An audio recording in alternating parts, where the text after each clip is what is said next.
BJP ने जीत का जश्न फुल बंगाली अंदाज में मनाया। रुझानों में बढ़त के तुरंत बाद ही बीजेपी ऑफिस में मछली ऑर्डर कर दिया गया था, क्योंकि ममता बनर्जी कह रही थी कि भाई ये लोग आएंगे तो बंगालियों को मछली नहीं खाने देंगे। वो बोले अरे रुकिए, अभी मछली जो है कटेगा बनेगा। बीजेपी ऑफिस में कार्यकर्ताओं के लिए मछली चावल का इंतजाम हुआ। देख रहे हैं आदमी क्या न्यूज बताएगा, क्या तस्वीर देखेगा, आधे में तो भूख लग जाएगी। मछली चावल चल रहा है भाई, बीजेपी ऑफिस में मछली चावल पार्टी हुई है, क्योंकि चुनाव के दौरान ममता बनर्जी जो बोली थी कि मछली अंडा सब बंद हो जाएगा, उसका नैरेटिव तोड़ दिया। वहीं जीत के बाद बीजेपी ने कहीं मछली खिलाई तो कहीं बिरयानी का भी इंतजाम था। चुनाव के दौरान प्रधानमंत्री नरेंद्र मोदी ने झालमुड़ी से भी बंगाल के लोगों का दिल जीत लिया। ऐसे में आज बीजेपी के कार्यकर्ताओं ने जीत की खुशी में लोगों को झालमुड़ी भी खिलाई। खाओ भैया, झालमुड़ी भी खाओ। तो एक तरफ जश्न का माहौल था, दूसरी तरफ कई जगहों पर बवाल हुआ। भवानीपुर में काउंटिंग के दौरान बीजेपी और टीएमसी के कार्यकर्ता आमने सामने आ गए थे। बीजेपी के कार्यकर्ताओं ने टीएमसी के कैंप को घेर लिया, जिसके बाद जमकर तोड़फोड़ की गई। भाई ये नहीं करना चाहिए बीजेपी के लोगों को, लेकिन उनके अंदर इतना गुस्सा है, क्योंकि हर चुनाव में, चुनाव के बाद, चुनाव के पहले खाली बीजेपी वाले मारे खाते थे, पिटाते रहते थे। तो आज टीएमसी वाले को दौड़ा रहे हैं।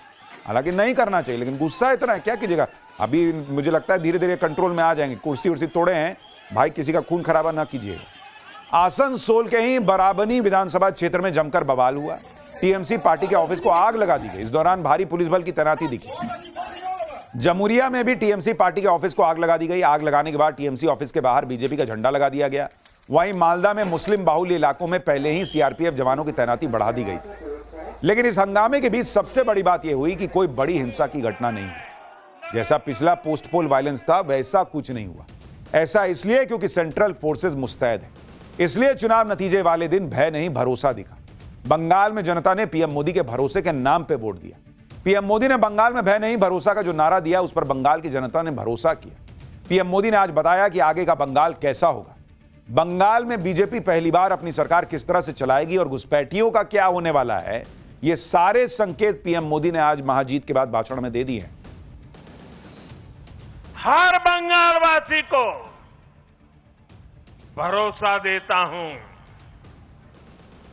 बंगाल के बेहतर भविष्य के लिए भाजपा दिन रात एक कर देगी। बंगाल में अब महिलाओं को सुरक्षा का माहौल मिलेगा, युवाओं को रोजगार मिलेगा, पलायन रुकेगा। पहली कैबिनेट में ही आयुष्मान भारत योजना को हरी झंडी दिखाई जाएगी और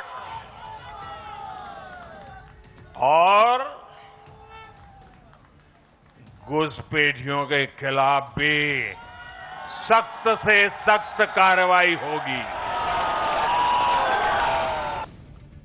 यानी नरेंद्र मोदी ने क्लियर कर दिया बॉस कि जो घुसपैठिए हैं उनको बचाने कोई नहीं आ पाएगा। अभिषेक बनर्जी कह रहे थे ना कि कौन बचाने आएगा बंगाल से, किसका बाप आएगा देखेंगे।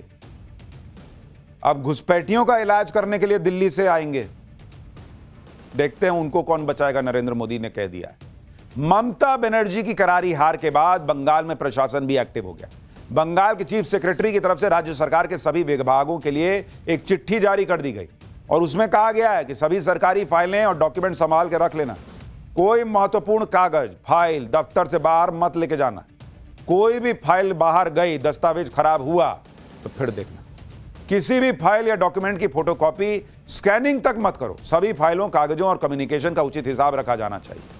यानी ममता बनर्जी की सियासत का बुरा टाइम आज से स्टार्ट हुआ है बॉस। अभी तो वो तमतमाई घूम रही हैं, अभी तो बहुत कुछ उनको देखना है। उनकी सरकार पर करप्शन, वंशवाद और दूसरे जो आरोप लगे हैं, उन सब का एक एक करके हिसाब होना तय है। बंगाल में ममता बनर्जी इस तरह हारेंगी, इसका अंदाजा बहुतों को नहीं था। बहुतों को डाउट था, हम लोग को भी लग रहा था कि कैसे हारेंगी भाई। क्या बंगाल का हिंदू एक हो सकता है? क्या मुसलमान एक मुश्त और जुड़ गया ममता के साथ तो कैसे हारेंगी? इंडी गठबंधन के अखिलेश यादव तो ममता बनर्जी को जीत की एडवांस बधाई दे रहे थे, लेकिन ममता बनर्जी अपनी ही सीट नहीं बचा पाई। इस हार से बौखलाई ममता बनर्जी अब कैसे कैसे आरोप लगा रही है, आप सुनिए। ममता बनर्जी कह रही हैं कि उनको लात मारी गई है। मेरे को पिटाया, मेरे को लात मारा, सीसीटीवी सीसीटीवी ऑफ कर दिया, हमारा एक एजेंट को घुसने नहीं दिया, हमको भी, हम 5 मिनट के लिए घुसा था, मैंने रिक्वेस्ट किया था कि हमारा एजेंट को घुसने दीजिए। DO assured me they will be allowed. After that he is not available, nobody is available. Mamata Banerjee कह रही हैं कि वो अंदर गई थी, उनको लात मार दी गई। बताइए, कोई हिसाब है इस बात? यही काम बचा है सुरक्षा अधिकारियों का कि ममता बनर्जी को लात मारेगी। आज का दिन हिंदुओं के लिए बड़ा दिन है बॉस, क्योंकि आप ये भी देखिए कि बंगाल और तमिलनाडु दोनों ही राज्यों में इंडी गठबंधन का को जो झटका लगा है, ये दोनों वो राज्य हैं जहां इंडी गठबंधन के नेताओं पर एंटी सनातनी होने के बड़े आरोप लगे। तमिलनाडु में डीएमके के नेताओं ने सनातन को डेंगू, मलेरिया वायरस क्या नहीं कहा था भाई, डीएमके वाले निपट गए। इसी तरह बंगाल में ममता बनर्जी पर एंटी हिंदू और प्रो मुस्लिम होने के आरोप लगते थे। जय श्री राम सुन के भड़क जाती थी। अब ईश्वर की महिमा कही है कि दोनों लोग जो है, डीएमके वाले भाई साहब भी और इधर दीदी भी, दोनों की पार्टी निपट गई।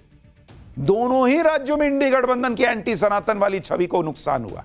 इन दोनों राज्यों के नतीजों ने बता दिया कि देश की राजनीति में जो भी सनातन के खिलाफ बात करेगा उसकी विदाई तय है। बॉस, ये पहली बार हो रहा है इस देश के अंदर कि हिंदू तय कर रहा है कि सरकार किसकी बनेगी।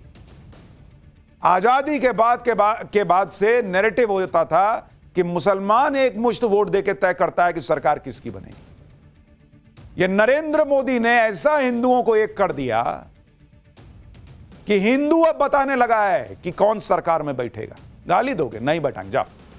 जय श्री राम नहीं बोलने दोगे? नहीं बैठाएंगे, जाओ।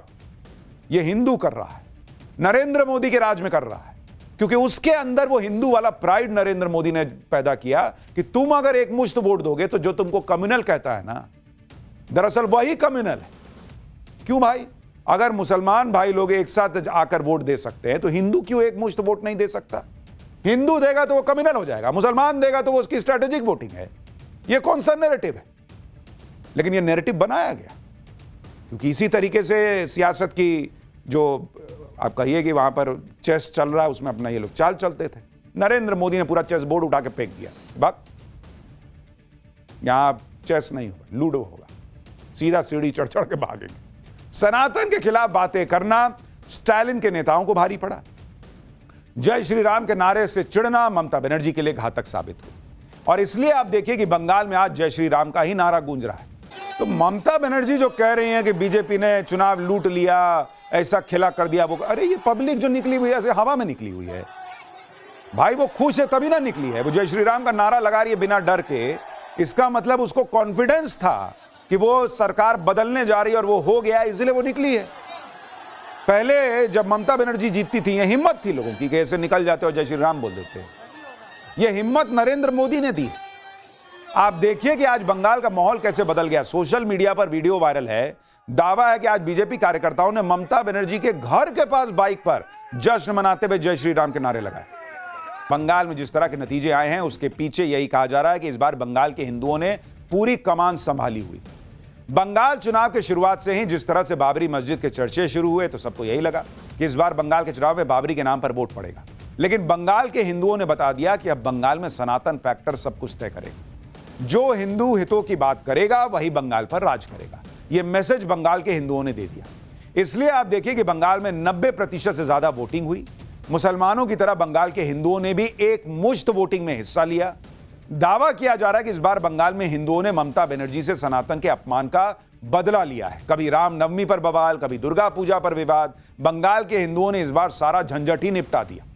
इसमें एक बड़ा फैक्टर बांग्लादेश के हिंदुओं के खिलाफ अत्याचार का मामला भी रहा, जिससे भड़के हिंदुओं ने इस बार बांग्लादेश के घुसपैठियों को बंगाल से चलता करने के लिए ऐसी लहर बना दी कि ममता बनर्जी उसके आगे टिक ही नहीं पाई। शुभेंदु अधिकारी भी यही दावा कर रहे हैं कि बंगाल के हिंदुओं ने ममता बनर्जी से अपना बदला ले लिया है। हिंदू के ऊपर अत्याचार किया, हिंदू ने सबक सिखा दिया। इनकम्बेंसी सेकंड फैक्टर है। ये पूरा हिंदू के ऊपर जितना अत्याचार किया, मालदा, मुर्शिदाबाद, मोथाबाड़ी से लेकर, हिंदू ने पूरा खत्म कर दिया ममता को। पश्चिम बंगाल में धमाकेदार जीत के बाद देश में एनडीए शासित राज्यों की संख्या कैसे बढ़ गई है आप देखिए। भारत के मैप पर भगवा रंग छा गया है बॉस। पूरब से लेकर पश्चिम तक भगवा ही भगवा देख रहे हैं। पूरा भारत भगवा होने की तरफ बढ़ रहा है। भारत के 22 राज्यों में और यूनियन टेरिटरी में अब बीजेपी और सहयोगियों की सरकार है। बंगाल की जीत ने बीजेपी को बहुत बड़ा पॉलिटिकल माइलेज दे दिया है और बीजेपी का सालों पुराना सपना पूरा हो गया। देश के 72% क्षेत्रफल पर बीजेपी और एनडीए का शासन है और करीब 78% आबादी के लिए बीजेपी आज की डेट में काम कर रही है। जो कि नरेंद्र मोदी जब सत्ता में आए थे तो ऑलमोस्ट 25-30% आबादी के लिए बीजेपी काम करती थी। आज की डेट में नरेंद्र मोदी के राज में भगवा छा गया है बॉस। आप यह भी देखिए कि गंगोत्री से गंगा सागर तक पूरी गंगा बेल्ट पर अब बीजेपी और उसके सहयोगियों की सरकार है। उत्तराखंड जहां की गोमुख से गंगा नदी निकलती है से लेकर वहां पे तो बीजेपी की सरकार है ही। उत्तराखंड से गंगा नदी उत्तर प्रदेश आती है, यहां बीजेपी की सरकार है। यूपी से गंगा नदी बिहार पहुंचती है, वहां एनडीए की सरकार है। और पश्चिम बंगाल जहां गंगा नदी गंगा सागर में मिलती है, यानी गंगा सागर में जहां पर मिल रही है वहां भी अब बीजेपी की सरकार है। यानी गंगा के उद्गम से लेकर गंगा के समुद्र में मिलन तक पूरा इलाका भगवा में है। और नरेंद्र मोदी ने वाराणसी में क्या कहा था कि मुझे गंगा मैया ने बुलाया है, तो गंगा मैया का काम कर दिया उन्होंने। इतना ही नहीं, बंगाल के आगे पूरे नॉर्थ ईस्ट में भी बीजेपी सहयोगियों की सरकार है। तो जो लोग चिकन स्नैक को काटने का सपना देख रहे थे उनको अब सपने आएंगे नहीं, क्योंकि रात में नींद नहीं आएगी। चिकन स्नैक काटोगे, बच्चा का खेला है। इसी के साथ पूर्व प्रधानमंत्री अटल बिहारी वाजपेयी की वो बात भी सच साबित हो गई, जब अटल जी ने कहा था कि एक दिन आएगा जब अरब सागर से गंगा सागर तक कमल खिलेगा। आज पीएम मोदी ने भी ये बात कही कि अब गंगोत्री से गंगा सागर तक कमल ही कमल खिल गया है। पिछले साल 14 नवंबर को जब बिहार चुनाव के नतीजे आए थे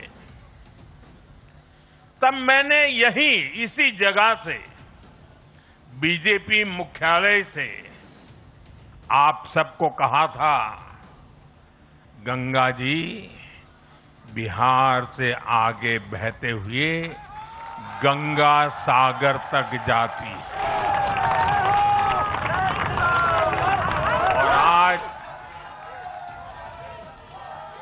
बंगाल की जीत के साथ गंगोत्री से लेकर गंगा सागर तक कमल ही कमल खिला हुआ है। बॉस, नरेंद्र मोदी ने इस देश में आर्थिक विकास से लेकर सनातन की अलख जगाने तक जो काम कर दिया ना, मुझे नहीं लगता और कोई नेता जो है वो आने वाले कई सालों तक कर पाएगा। नरेंद्र मोदी के सामने कोई टिक नहीं पा रहा है। उनका विजन देश को आगे ले जाने को लेकर और उनका मिशन सनातन को आगे ले जाने को लेकर, दोनों का तोड़े नहीं है भाई। लेकिन अब बंगाल में हिंदुओं ने ममता बनर्जी का पूरा खेल तो पलटा ही, लेकिन अब जो चुनावी डेटा आ रहा है वो ये बता रहा है कि मुसलमानों ने भी ममता बनर्जी के साथ खेला किया है। मुस्लिम बहुल इलाकों में लेफ्ट और कांग्रेस ने ममता बनर्जी का खेल बिगाड़ दिया। मुस्लिम बहुल 101 सीटों में तृणमूल 2021 में 89 सीट जीती थी और बीजेपी को मात्र 11 सीट मिली थी और अन्य के खाते में एक गई। 2026 में 101 मुस्लिम बहुल सीटों पर टीएमसी घटकर 53 पर आ गई बॉस, और बीजेपी 42 सीट जीतती दिख रही है और अन्य को 6 पर बढ़त है। यानी बंगाल में मुस्लिम बहुल सीटों पर टीएमसी को तगड़ा झटका लगा है। बीजेपी ने टीएमसी को तगड़ा डेंट दिया है। लेकिन यह सब हुआ कैसे? इसका एक फैक्टर मुस्लिम वोटों में कांग्रेस और लेफ्ट की सेंधमारी है। साल 2021 में मुस्लिम बहुल सीटों पर टीएमसी का वोट शेयर ऑलमोस्ट 51.5% था और बीजेपी का 33%, जिसमें लेफ्ट प्लस कांग्रेस उसका वोट शेयर करीब 15.5% था 2021 में। इस बार मुस्लिम बहुल सीटों पर टीएमसी का वोट शेयर 9% गिर गया बॉस। बीजेपी का वोट शेयर 3.5% बढ़ गया कि उधर हिंदू एक कंसोलिडेट हो गया, और लेफ्ट और कांग्रेस जिनका वोट शेयर 15.5% होता था वो बढ़कर 19.5% चला गया। यानी करीब करीब 4% वो बढ़ गया। तो ममता बनर्जी की हार की एक बड़ी वजह यह है कि एक तरफ हिंदू नरेंद्र मोदी के नाम पर एकजुट हो गया, दूसरी तरफ जो मुसलमान एकदम सटा रहता था ममता बनर्जी के नाम पर टीएमसी को वोट देने के लिए, वहां लेफ्ट और कांग्रेस ने सेंधमारी कर दी। मुसलमान को शायद लगा होगा कि नहीं, ममता बनर्जी एसआईआर जो हो रहा है उसको नहीं रोक पा रही, या दूसरी अपनी वजह होंगी जिस वजह से वो नाराज होगा, या बीच में ममता बनर्जी ने जरा तराजू बैलेंस करने का प्रयास किया था चुनाव के पहले, वो भी हो सकता है कुछ लोगों को ठीक ना लगा हो, तो वो लेफ्ट और कांग्रेस की तरफ गया, वहीं बड़ा खेला हो गया। 9% वोटें गिर गया, सीधा सीट गिर गई 83-84 से सीधा 50 पे आ गए। बंगाल में इस बार मुस्लिम वोट टीएमसी के अलावा लेफ्ट, कांग्रेस, आईएसएफ, हुमायूं कबीर की पार्टी में बंट गया। आप देखिए कि बंगाल में बाबरी मस्जिद बनवा रहे हुमायूं कबीर ने कैसे ममता बनर्जी को डेंट किया। हुमायूं कबीर ने मुर्शिदाबाद की नौदा और रेजी नगर सीट दोनों जगह से चुनाव लड़ा था। मुस्लिम बहुल इन दोनों सीट को हुमायूं कबीर ने जीत लिया बॉस। पिछली बार ये दोनों सीटें टीएमसी ने जीती थी, यानी हुमायूं कबीर का स्टिंग ऑपरेशन आने के बावजूद मुसलमान ने वोट किया कि नहीं, ये आदमी बाबरी मस्जिद बना रहा, ठीक कर रहा है। मुसलमान को स्टिंग ऑपरेशन से फर्क नहीं पड़ा, जीत गए वो 2-2 सीट। जिस राज्य में ममता बनर्जी अपनी सीट नहीं जीत पा रही, वहां हुमायूं कबीर ने 2 सीट जीत ली। बताइए, अब ये दिक्कत है कि वो ममता बनर्जी को ये भी नहीं कह सकते कि लीजिए मैं 2 जीता हूं, 1 आप रख लीजिए, सीट ना है, ऐसे थोड़ी होता है। हुमायूं कबीर के अलावा कांग्रेस ने भी ममता बनर्जी को मुस्लिम सीटों पर डेंट किया। मुस्लिम बहुल मुर्शिदाबाद जिले की 2 सीटें कांग्रेस ने जीत ली जो पहले टीएमसी के पास थी। कांग्रेस के मुताबा शेख मुर्शिदाबाद की फरक्का सीट से जीत गए। कमाल की बात यह है कि 65% से ज्यादा मुस्लिम आबादी वाली यह सीट पहले टीएमसी के पास थी, इस बार टीएमसी वहां तीसरे नंबर पर है। इसके अलावा मुर्शिदाबाद की रानीनगर सीट भी कांग्रेस ने टीएमसी से छीन ली। इस सीट पर 70% से ज्यादा मुस्लिम आबादी है। पिछली बार यह सीट टीएमसी ने 60,000 के मार्जिन से जीती थी। इस बार इस सीट पर सीपीएम के उम्मीदवार करीब 48,000 वोट लेकर तीसरे नंबर पर है, यानी यहां कांग्रेस और लेफ्ट ने मिलकर टीएमसी का पूरा खेल ही बिगाड़ दिया। बंगाल में बीजेपी की जीत में एक बड़ा फैक्टर महिला सुरक्षा का भी है। आरजी कर हॉस्पिटल केस और संदेश खाली के मुद्दे को खुद पीएम मोदी ने बहुत जोर शोर से उठाया था। बंगाल की महिलाओं को भरोसा दिया था कि उनके खिलाफ हो रहे हर अत्याचार की फाइल खुलेगी। आरजी कर केस को लेकर ममता बनर्जी के खिलाफ जो गुस्सा था उसे बीजेपी ने सही से समझा। आरजी कर केस की पीड़िता की मां रत्ना देवनाथ को बीजेपी ने पानी हाटी सीट से टिकट दिया था। नतीजा यह हुआ कि जिस सीट पर बीजेपी पिछली बार 25,000 वोट से पिछड़ गई थी, उस सीट पर बीजेपी उम्मीदवार रत्ना देवनाथ 20,000 वोट से बढ़त बनाए हुए हैं। बीजेपी की जीत में महिला फैक्टर ने कैसे अहम रोल निभाया वो समझिए। पिछली बार की तुलना में इस बार महिलाओं ने जमकर वोटिंग की। साल 2021 में महिलाओं की वोटिंग का जो प्रतिशत था वो 81.75% था, जो 2026 में बढ़कर 93% के पार चला गया। बंगाल में पुरुषों की तुलना में महिलाओं ने ज्यादा वोट किया था। महिला वोट 93.24% और पुरुष वोट 91.74% था, यानी महिला वोटर्स ने ज्यादा बढ़ चढ़कर हिस्सा लिया था वोटिंग में। बंगाल में नए वोटर्स और बंपर वोटिंग ने भी कैसे डिसाइडिंग फैक्टर की भूमिका निभाई। देखिए, साल 2021 टीएमसी को वोट 2,89,00,000 मिले थे और बीजेपी को 2,29,00,000 वोट मिले थे। 2021 का आपको बता रहा हूं। जबकि साल 2026 में टीएमसी को 2,41,00,000 वोट मिले और बीजेपी को 2,71,00,000 वोट मिले। करीब 30 लाख वोट का अंतर, यानी बीजेपी ने करीब 90 लाख वोट का टर्न अराउंड किया है। जो पिछले बार 60,000 का मार्जिन था उसको काटा और 30,000 का गेन कर लिया, तो 60 लाख और 30 लाख, तो मतलब 90 लाख हो गया। बीजेपी के इस बढ़े हुए वोट्स में बंपर वोटिंग की भी अहम भूमिका रही। 2021 में कुल वोट पड़े थे 5,98,00,000। 2026 में कुल वोट पड़े 6,31,00,000, यानी 33 लाख एक्स्ट्रा वोट पड़े थे। यानी बंपर वोट पड़े और ये वोट बीजेपी के पक्ष में जाते हुए दिख रहे हैं। बीजेपी इस बार बंगाल में ममता बनर्जी के मजबूत गढ़ में सेंध लगा पाई, क्योंकि प्रधानमंत्री मोदी और अमित शाह दोनों ने एक बहुत ही मुश्किल चक्रव्यूह में ममता बनर्जी को फंसा दिया। एक तरफ पीएम मोदी ने बंगाल में बीजेपी के जीतने पर घुसपैठियों के सफाई का ऐलान कर दिया। नरेंद्र मोदी का बोलना ही गारंटी हो जाता है, पब्लिक को कोई 2 बार सोचना ही नहीं पड़ता।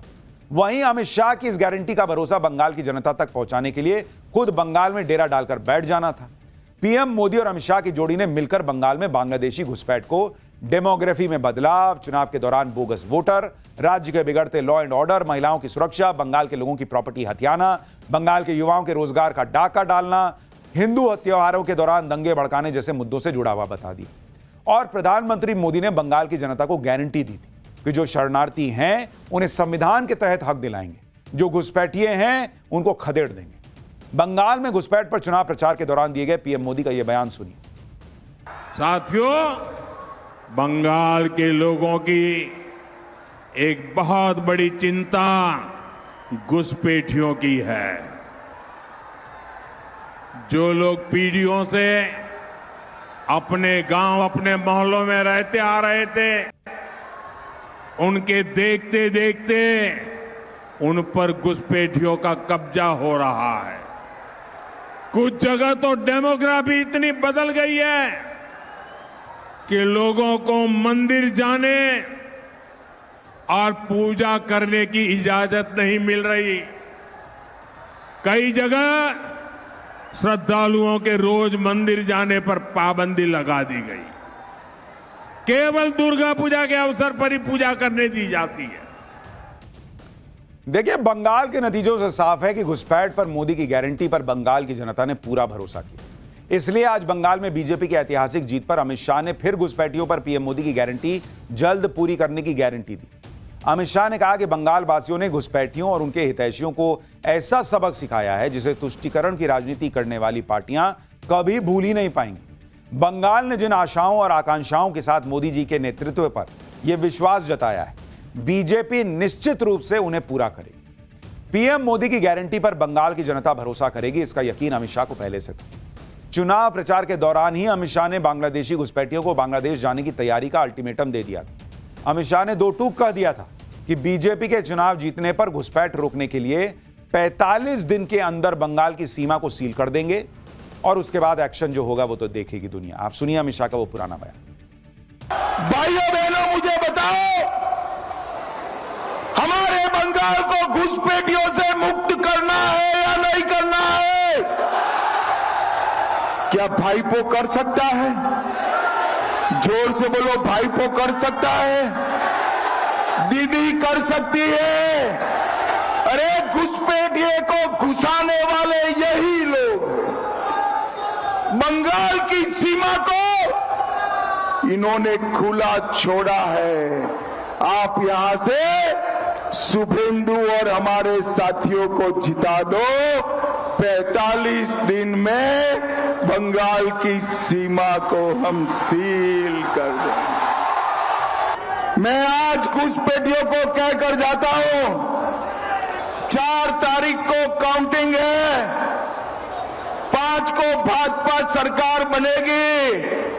जल्दी बांग्लादेश जाने की तैयारी कर लो भाई। ममता अकेली धुरंधर नहीं है जिनको बीजेपी ने हराया। इससे पहले ओडिशा में नवीन पटनायक और दिल्ली में केजरीवाल को भी बीजेपी हरा चुकी है। यानी बीजेपी ने विपक्ष के इनविंसिबल माने जाने वाले नेताओं को हरा दिया। इधर पीएम मोदी का विजय रथ रुकने का नाम ही नहीं ले रहा है। वो रिकॉर्ड पे रिकॉर्ड बना रहे हैं जीत का। दूसरी तरफ राहुल गांधी वो भी रिकॉर्ड बना रहे हैं। फर्क इतना है कि पीएम मोदी जीत का रिकॉर्ड बनाते हैं, राहुल गांधी हार का रिकॉर्ड बना रहे हैं। कांग्रेस को बंगाल, असम, तमिलनाडु, पुडुचेरी में हार मिली है। इसी के साथ राहुल गांधी हार की सेंचुरी बनाने से मात्र 1 कदम पीछे। दावा है कि राहुल गांधी की लीडरशिप में कांग्रेस 99 चुनाव हार चुकी है। 2014 से कांग्रेस 3 बार लोकसभा चुनाव हार चुकी। 2024 लोकसभा चुनाव के बाद राहुल गांधी नेता प्रतिपक्ष बने थे। 2024 में कांग्रेस महाराष्ट्र, हरियाणा, आंध्र प्रदेश, सिक्किम, अरुणाचल प्रदेश, ओडिशा के चुनाव हारी। 2025 में कांग्रेस दिल्ली और बिहार विधानसभा चुनाव हार चुकी है। अब 2026 में 5 में से 4 राज्यों के विधानसभा चुनाव में कांग्रेस हार चुकी है और अगले साल 2027 में यूपी है।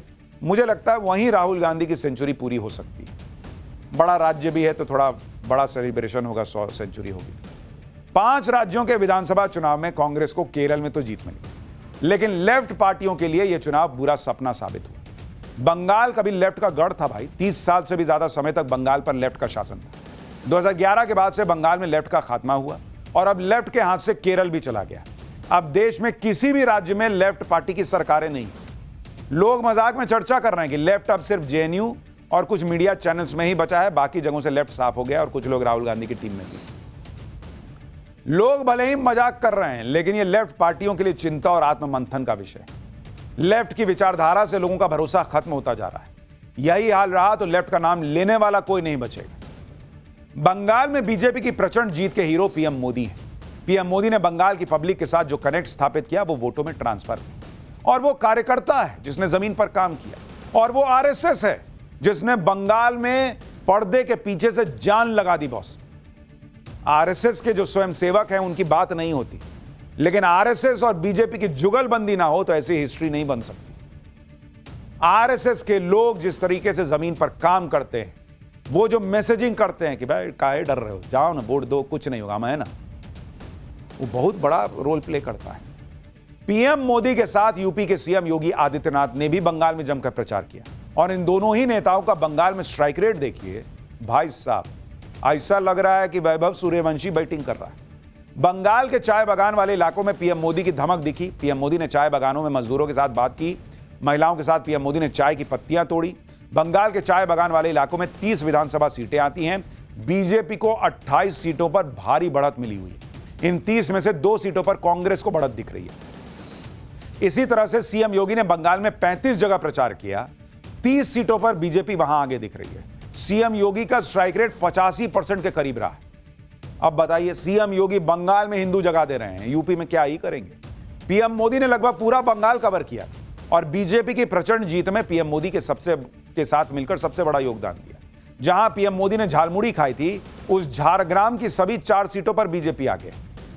बंगाल में जिस तरह से बीजेपी ने जीत हासिल की, विपक्ष की सबसे मजबूत नेता ममता बनर्जी को मात दी, उससे इंडी गठबंधन में खलबली मच गई होगी। खास तौर पर उत्तर प्रदेश में, जहां अगले साल चुनाव होने हैं। अखिलेश यादव जो ममता की सरकार बनने का दावा कर रहे थे, अब उनके लिए यूपी में राह कठिन हो सकती है। बंगाल में बीजेपी की जीत का असर उत्तर प्रदेश में ही नहीं बल्कि देश की राजनीति में भी दिखाई देगा। बंगाल में ममता की हार से इंडी गठबंधन और कमजोर हो गया है। क्षेत्रीय दलों के सामने बीजेपी और मजबूत होती जा रही है। इंडी के कमजोर होने का असर यूपी चुनाव पर भी पड़ेगा। यूपी चुनाव से पहले बीजेपी कार्यकर्ताओं का जोश हाई है। यूपी में मोदी योगी की जोड़ी का असर दिखाई देगा। अखिलेश यादव के लिए यूपी में वापसी की राह और मुश्किल होगी। हिंदू वोट एकजुट हुआ तो अखिलेश का पीडीए वाला दाव नहीं चल पाएगा। बंगाल और असम में बीजेपी की प्रचंड जीत में 2 चेहरे स्टार बनकर उभरे। एक तो शुवेंदु अधिकारी और उधर असम में हिमंता बिस्वा शर्मा। बंगाल में पिछले चुनाव में नंदीग्राम सीट पर ममता बनर्जी को हराकर शुवेंदु अधिकारी ने दिखा दिया था कि ममता बनर्जी बंगाल में अजेय नहीं हैं, और इस बार भी उन्होंने भवानीपुर सीट में ममता बनर्जी को हरा दिया। वहीं असम में हिमंता बिस्वा शर्मा ने जीत की हैट्रिक लगाकर साबित कर दिया कि असम में उनके टक्कर में कोई नहीं टिक सकता। ये दोनों बीजेपी में नई पीढ़ी के वो स्टार हैं जो खुलकर सनातन की बात करते हैं, और ये भी याद रखिए, दोनों दूसरी पार्टी से आए हुए हैं। उस पार्टी में उनका उतना इस्तेमाल नहीं हुआ जितना बीजेपी ने कर लिया, और दोनों ने इतिहास रच दिया और अपने दम पर चुनावी नतीजे अपने पक्ष में करने में जो महारत है वो दुनिया को दिखा। बंगाल में इसी सनातन के दम पर शुवेंदु अधिकारी ने ममता बनर्जी के किले की बुनियाद को हिला दिया। शुवेंदु अधिकारी ने साफ कर दिया था कि जो हिंदू हित की बात करेगा बंगाल में वही राज करेगा। जो हमारे साथ हम उनका साथ, सबका साथ सबका विकास। बंद करो। हिंदुस्तान में हिंदू ही राज करेगा, और जो हिंदू हित में काम करेगा वही अगला दिन बंगाल में राज करेगा। कभी ममता बनर्जी के सबसे भरोसेमंद माने जाने वाले शुवेंदु अधिकारी को आज उनकी गद्दी का सबसे बड़ा दावेदार माना जा रहा है। शुवेंदु अधिकारी को अमित शाह का बेहद करीबी माना जाता है। इसलिए आज बंगाल में बीजेपी की जीत के बाद भले ही शुवेंदु अधिकारी को सीएम पद का दावेदार माना जा रहा है, तब भी उन्होंने साफ कर दिया कि उन्हें सत्ता की कोई भूख नहीं। मेरा आपका कोई चेंज नहीं है। मैं सत्ता में भी था, सत्ता का बाहर भी था, मेरा सब नहीं है। ये मैं भोगी नहीं हूं भाई। शुवेंदु अधिकारी वो नेता हैं, जब पिछली बार पोस्ट पोल वायलेंस हुआ, ये क्या बाबुल सुप्रियो वगैरह सब डर के जो है उनकी हालत खराब थी। ये लोग तो पार्टी बदल ली। ये आदमी वहां टिके रहे, 5 साल मेहनत की, और आज बीजेपी की जो जीत है उसमें बड़ा योगदान इनका है। बंगाल जीत में शुवेंदु अधिकारी बीजेपी के नए स्टार बनकर उभरे। वहीं असम में हिमंता बिस्वा शर्मा ने जीत की हैट्रिक लगाकर बता दिया कि वो नॉर्थ ईस्ट के बहुत बड़े सुपरस्टार बन चुके हैं। आज असम में जीत की हैट्रिक के बाद हिमंता बिस्वा शर्मा ने कांग्रेस को निशाने पर लिया। गौरव गोगोई की हार के लिए पवन खेड़ा की उस प्रेस कॉन्फ्रेंस को जिम्मेदार ठहराया जिसमें उनकी पत्नी पर अलग अलग देशों के पासपोर्ट रखने का आरोप लगाया गया। हेमंता बिस्वा शर्मा ने कहा कि जनता ने आज पवन खेड़ा का पेड़ा बना ही दिया, वो भी अपना कमिटमेंट जरूर पूरा करेंगे। सुनिए एक बार। पवन खेड़ा के लिए मेरा एक कमिटमेंट था कि सुप्रीम कोर्ट ने भी उनको बोल दिया है कि आसाम का थाना में आके हाजिरा लगाने के लिए, बाकी आगे आगे आप फिल्म देखते रहो। पेड़ा का क्या होगा? एक बार हिमंत बिस्वा शर्मा कुछ बोलते हैं तो शायद ही हम पीछे पुलक के देखता हूँ, तो आप आगे देखते रहे। लेकिन पवन खेड़ा जी को मैं एक धन्यवाद देना चाहता हूँ। पवन खेड़ा जी का जो एलिगेशन रहा एक असम का बेटियों का ऊपर, इससे लोगों को काफी इमोशनल किया। शायद वो प्रेस कॉन्फ्रेंस नहीं करते थे और गौरव गोगोई जी साथ में नहीं बैठते थे, शायद गौरव गोगोई जी नहीं हारते थे। इसलिए वो लांछन मेरा ऊपर नहीं था, एक असम का बेटियों का ऊपर था। तो असम का जनता ने उनको पेड़ा बना दिया है और आगे जाके थोड़ा मेरा भी जिम्मेदारी बाकी रहेगा, वो भी मैं जिम्मेदारी पूरा करूंगा।